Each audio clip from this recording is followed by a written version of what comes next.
여기에 이강인의 활약에 고무된 김도훈 감독은 공개적인 자리에서 특급 칭찬을 날리며 화제가 되고 있습니다.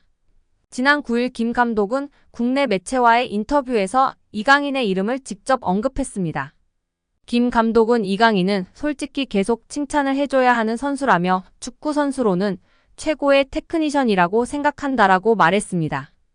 이어 오른발, 왼발 가리지 않고 모든 플레이가 탁월하다라며 메시가 뛰는 모습을 보는 것만으로도 영광이라고 느낀 적이 있는데 이강인 그리고 손흥민 역시 동시대에 볼 수 있다는 게 자랑스럽다라고 덧붙였습니다. 그러면서 이강인이 마음적으로 힘든 부분이 많았기에 우리가 그를 보호하고 보듬어줘야 한다라고 강조하며 팬들의 공감과 지지를 받고 있습니다. 국가대표 최고령 최초 발탁 기록 쓴 한국 축구 대표팀 주민규가 막내급 이강인과의 과거 일화를 언급해 눈길을 끌고 있습니다. 해당 발언은 스포츠 서울과의 인터뷰 도중 나왔는데요. 자세한 내용 함께 살펴보겠습니다.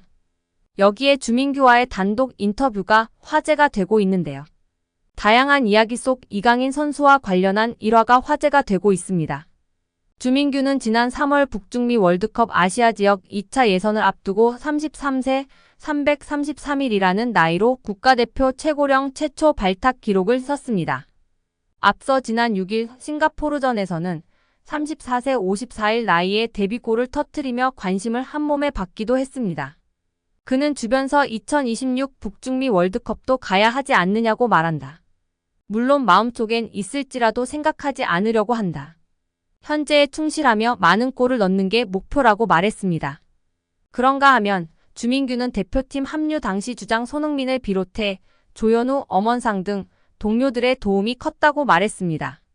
내가 낯을 많이 가린다.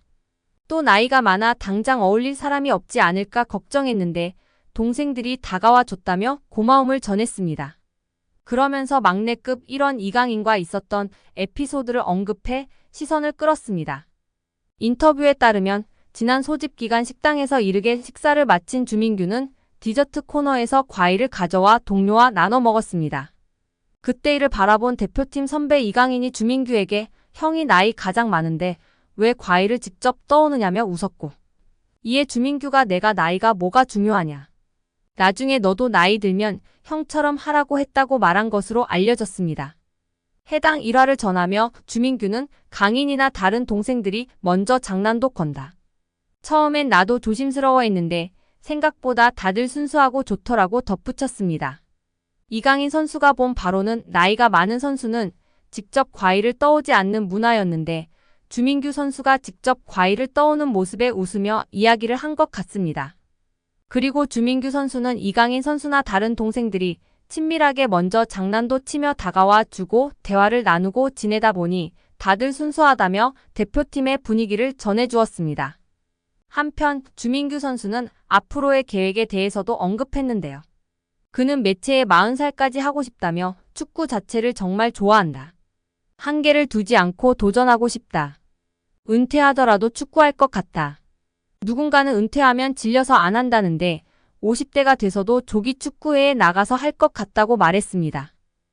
여기에 루이스 엘리케 감독이 레알 마요르카 시절 이강인을 발전시킨 하비에르 아기레 감독을 언급하며 화제입니다.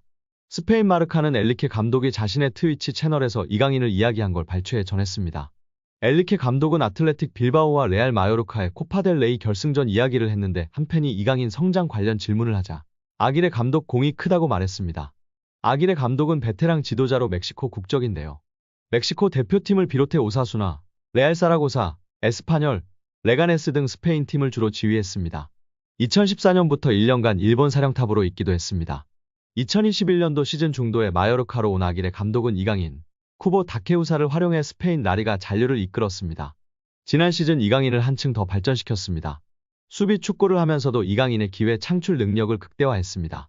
이강인을 다양한 위치에 쓰며 빌드업 시발점 역할을 맡겼습니다. 본인 중심 전술의 이강인은 더 능력을 선보였고 마요르카가 라리가 중위권에 오르는데 혁혁한 공을 세웠습니다. 라리가 정상급 미드필더로 분류돼 많은 팀들의 관심을 받았습니다. 마요르카는 이강인 잔류를 원했지만 이강인은 이적을 추진했습니다. 결국 파리 생제르맹으로 갔습니다. PSG 사령탑 엘리케는 이강인을 적극적으로 활용했습니다. 이강인은 우측 공격, 중앙을 오가면서 PSG의 귀중한 옵션으로 자리매김에 활약하고 있습니다. 엔리케 감독은 이강인을 보면 마요르카의 아길의 감독 위대함을 보여준다. 아길의 감독 덕분에 이강인이 많이 성장했다. 이강인 공격 능력은 매우 좋은데 수비적인 부분을 배울 필요가 있다.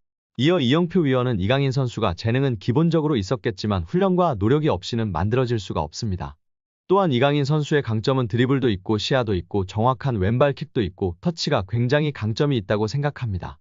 멀리 볼 수 있는 능력은 킥이 자신 있는 선수들이 자연스럽게 보여지고 나타낼 수 있습니다. 어떤 선수들은 드리블을 잘하는 선수는 자기가 드리블을 보여주고 싶어하고 패스를 잘하는 선수는 패스를 보여주고 싶어하기 때문에 좋은 킥, 멀리 보낼 수 있는 킥이 장점인 선수는 자연스럽게 시야가 넓어지고 시야가 넓은 것처럼 보여지게 됩니다. 어린 선수들에게 멀리 보라, 시야를 넓혀라 라며 가르치기보다는 좋은 킥을, 멀리 찰 수 있는 킥을 가르치면 자연스럽게 시합에서 연습한 킥을 보여주려고 하기 때문에 시야가 넓어지고 넓혀진 모습을 볼 수 있다고 발언하였습니다. 이어 최근 프랑스 언론의 비판에 대해서도 이야기했는데요. 이강인을 향한 언론 비판은 일도 신경 안 써도 됩니다. 한국에서처럼 선수를 비난 잘하지 않는 문화가 아닙니다. 한국에서는 정말 엄청나게 큰 잘못을 저질렀을 때 비난하나 외국은 그냥 막 합니다. 그들의 문화이고 경쟁이라 신경 쓸 필요가 전혀 없습니다. 유럽에서도 크게 신경 쓰지 않는 편입니다. 거기에 일희일비할 필요 없고 비난을 받더라고 원래 그런다 생각하는 게 팬들도 선수도 좋다고 발언했습니다. 이어 이영표 위원은 이강인 선수가 수비할 때 압박이 안 된다는 단점이 있었는데 약점이라고 지적되던 수비 전환, 수비의 능력을 키웠다는 것이 정말 대단한 것이라며 치켜세웠습니다. 이는 특히 선수의 태도의 문제이기 때문에 이런 것들을 지적을 받으면 자기가 수비력을 키우는 게 아니라 나도 수비를 열심히 하는 척해야지 라는 선수가 있는데 이강인 선수는 진짜 수비를 하는 것이라며 극찬하였습니다. 특히 이런 태도를 갖고 있는 선수는 길게 선수 생활을 하고 겸손하기 때문에 대성하는 경우가 많다고 발언했습니다. 벤투 감독은 유튜브 채널 FC온라인과의 화상 인터뷰에서 대한민국 축구대표팀 시절 줄곧 외면했던 이강인을 카타르 월드컵에 발탁한 이유에 대해 이강인의 재능이 뛰어나다는 사실은 팬, 감독, 스태프 미디어 할 것 없이 누구도 반박하지 못할 것이다. 하지만 우리 코치진은 그보다 많은 분석이 필요하다. 재능만으로 판단해서는 안 된다. 이강인과 같은 열번 유형의 선수는 주로 공격만을 생각하고 수비를 고려하지 않는다며 솔직히 이강인을 월드컵 명단에 올린 건 월드컵 본선 직전이었다. 이강인을 월드컵에 발탁할지에 대해 확신이 있었다고 한다면 그건 솔직한 대답은 아닐 것이라고 월드컵 최종 명단에 이강인을 제외할 생각도 있었다고 털어놨습니다. 하지만 벤투 감독은 23명 명단에 이강인을 포함했고 이강인은 월드컵 조별리그 가나전에서 부메랑 크로스로 조규성의 골을 돕는 등 톡톡 튀는 활약으로 믿음에 보답했습니다. 벤투 감독은 이강인을 명단에 올린 중요한 이유는 그가 바뀌어서다. 마인드의 변화와 마요르카에서의 활약으로 월드컵 출전의 자격을 증명했다. 그는 마요르카에서 완전히 다른 선수가 되었다. 그의 변화를 이끌어준 중요한 두 사람은 본인과 클럽 감독 하비에르 아기레일 것이다. 이강인은 스스로 스타일을 바꿔야 한다고 인정한 것 같고 아기레 감독은 그런 변화에 대한 확신을 줬을 것이다. 이강인의 훈련 퍼포먼스와 합숙에서 보여준 모습들이 월드컵 무대에서 좋은 성과를 이어졌다고 돌아봤습니다.